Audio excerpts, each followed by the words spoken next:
y a veces luchar por vivir. ¿Ya? Saludo a los hermanos del lindo de mi peña y de todo por aquí.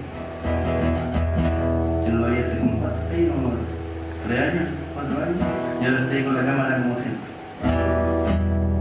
Así que nos arrancamos con esto. Si quieren nos acompañen con las palmas, haciendo pan, ya lo aprendimos ya, así que hay que practicarlo. Vamos.